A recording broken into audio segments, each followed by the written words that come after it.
Today we will learn chapter number 4, National Movement in India. In previous chapter we talk about the factors responsible for Second World War and about United Nations, organs of the United Nations. In this chapter we will learn about the national movements which started in India. Here we see that Britishers now they came to know that the political condition of India is very weak. Internal disputes, political disputes were found among the kings and nawabs. So taking advantage of this, taking advantage of political disputes and internal weaknesses, the Britishers they tried to expand their territories. And previously it is discussed that the motive, the purpose of these Britishers was that they want to prosperous their own country, England, at the cost of our country and exploit our country the most. Let's see the great national uprising of 1857. Many factors which are responsible for these 1857 revolts, they are political dissatisfaction, economic exploitation, social and religious factor, military factor, and immediate reasons. The factors which are responsible for the uprising of 1857 were political dissatisfaction. We know that political dissatisfaction, dear students, you also learn in we can say that standard 8 you learn about all these factors in detail. The political dissatisfaction are found among the people, as the educated Indians felt dissatisfied, as they had hoped to get more employment in the government jobs, but they are not given any government jobs. One more example, that disrespect shown by the British to the last Mughal emperor Bahadur Shah also angered some people. Second, we have economic exploitations, and if we talk about economic exploitations, we know that the trade interests of the British resulted in the destruction of the Indian cottage industry. Indian peasants, weaver and craftsmen, they were forced to work according to the desires of the servant of the company, and in return received very little remuneration. Third one is a social and religious factor, in which we have seen that the feeling of the people were hurt by the taxes that were imposed upon the lands on which temples and mosques were built. The Charter Act of 1813 had allowed the missionaries to enter India. So many Indians feared that the English were attempting to convert them to Christianity. Next one, we have a military factor, military cause, in which we have seen that dissatisfaction among the soldiers, that Sikh and Muslim soldiers, they had been assumed that they would not be asked to remove their beard or hair, but later on order were passed for removing them, and those who refused to obey the order were dismissed. Sepoys, they were paid very low salaries. This was the military cause, and the last one is immediate reason. Yes, immediate reasons, in which we have seen that the induction of the Enfield rifle in the army. Induction of the Enfield rifle in the army, which we can say that Mangal Pandey opposite Mangal Pandey was the first martyr of the uprising. Several revolutionaries. Okay, Mangal Pandey was the first martyr of the uprisings, and he refused to touch even the rifle. That in 1856, the government of India introduced the Enfield rifle in the army, and the soldier was trained to use them. The soldier had to bite off the greased paper before loading the cartridge in the gun. At this time, a rumor spread that the grease used in the cartridge was made from the fat of cow or pig. And both Hindus and Muslim soldiers refused to use the grease cartridge as it hurts their religious sentiments. Because it is believed that in Hinduism, the cow is considered very holy, and Muslim consider the pig unholy. So they were furious about this and they refused to use the cartridge.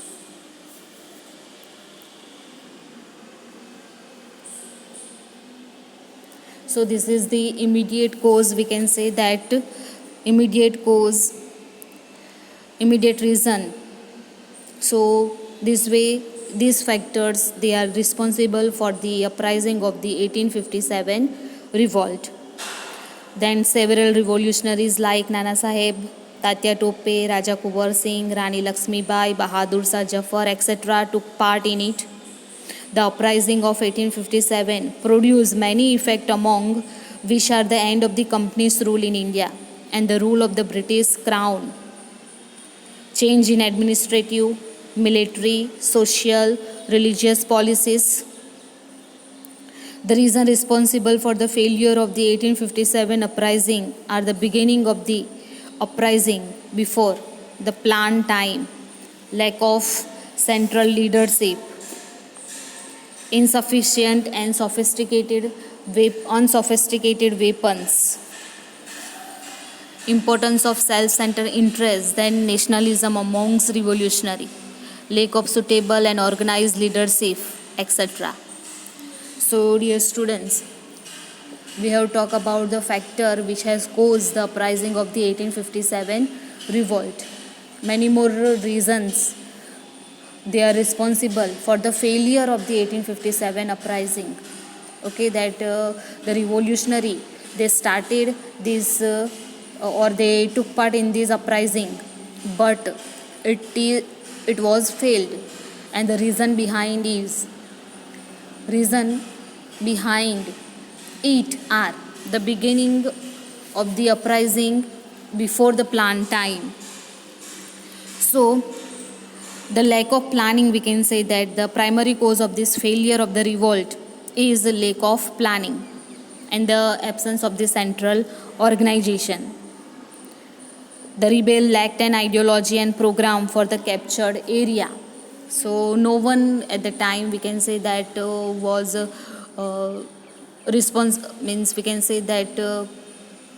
responsible person who can plan about the thing and can manage it. So uprising before the planned time, lack of central leadership. Third one is insufficient and unsophisticated weapons. So here we can say that the rebel lacked skilled military strategies and discipline as compared to the British. They fought mostly with swords and spears, while the British army they are using newly introduced rifles. So for British army, they have modern weapons, rifles, and we were using swords and spear only. Next one is importance of self-centered interests. So the kings and nawabs, they are not showing any nationalism but it remains self-centered. Okay, that I means only myself should be developed or should be wealthy. This type of attitude has become a reason for this ruin. Okay, that they have to create nationalism, but rather creating nationalism, they became self-centered and try to protect themselves. Next, we have a lack of suitable and organized leadership. So the leadership of the revolt was weak and it was not organized under one person or one command.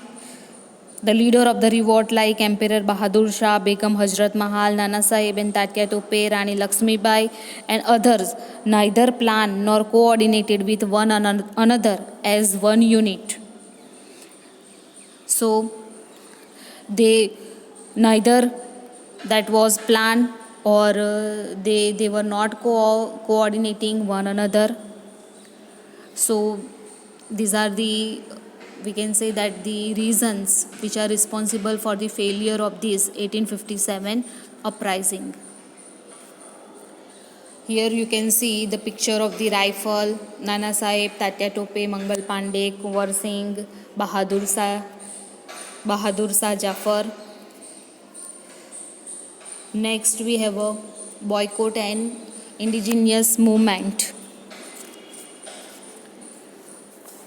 Boycott and indigenous movements along with Bang Bang movement was one of the important events of the Indian national movement. Because of the divide and rule policy, as a result of the Britishers, the Machiavellian policies, boycott and indigenous movement get an impetus. So here, boycott and indigenous movement means Swadeshi movement. They inspired people to use the things which are made in India only, to boycott foreign goods, boycotting foreign goods and accepting indigenous things. Bang Bang movement, these all are the important events of this national Indian movements. And we all know that Britishers, they have accepted the policy divide and rule. And because of these divide and rule policies, they have accepted many Machiavellian policy, cunning policies to exploit India. Bengal was a main big province at the time of the British rule, which included the present-day Bengal, Bihar and Odisha. Compared to other states, Bengal was the central point of national awakening. The impetus and the thought for the national movement came from Bengal. In the 1857 revolt, Hindus and Muslims have collectively fought the English. That's why, through the English strategy of divide and rule, they encourage communalism and caused division among people. 1857 revolt. Through this, we can say that Britishers, they came to know about the power of the people, and that's why they have accepted the strategy divide and rule and encourage communalism. And this has caused division among the people. At the time, Bengal was a big province in which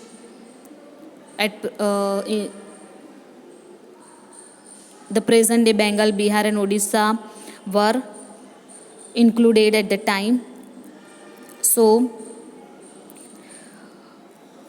Viceroy Curzon divided the vast Bengal province into East Bengal and West Bengal in the name of bringing about administrative efficiency. So here you can see the picture of the Viceroy Curzon.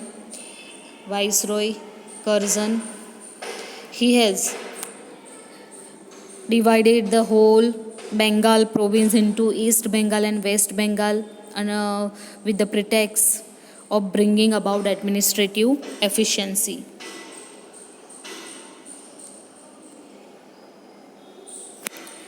There was strong opposition to the division of Bengal. So people of Bengal, they were become so angry, and a strong opposition of the Bengal has been seen. When Bengal was divided on 16th October 1905, the whole Bengal observed the day as National Mourning Day. Okay, so on that day, 16th October 1905, when the Bengal was divided into two parts, the whole Bengal has observed National Mourning Day. The same day, an announcement about boycotting all foreign goods and encouragement to use indigenous goods was made. Not merely Bengalis, but all other Indians also began to believe that the division has been done to curtail the vociferous feeling of nationalism that was catching up in India. So, that day, 16th October 1905, was observed as a National Mourning Day, and at that day, the announcement has been done about boycotting all foreign goods and accepting only Swadeshi goods. And not only the Bengalis, but the whole Indians, they believed that this division has been carried out just to crush their feeling of nationalism. That day, Hindus and Muslims tied Rakhis to each other in the entire Bengal to express their unity. So on this day, Hindu and Muslim, they tie Rakhi on one another's hand to express their unity. These movements had three major characteristics: adopt indigenous product, boycott foreign goods, and adopt national education. So on this day, three announcement was made. One, adopt indigenous product, use Swadeshi goods only, Swadeshi goods which is prepared in India only. Second, boycott foreign goods, boycotting foreign goods, we should not accept any foreign goods. And third is adopt national education, we should adopt national education which is imparting we can say that in our mother tongue or our own language. We should oppose, we can say that, English education. So India benefited a lot due to this Swadeshi movement. Here you can see the picture of the Swadeshi movement and the slogans like boycott British.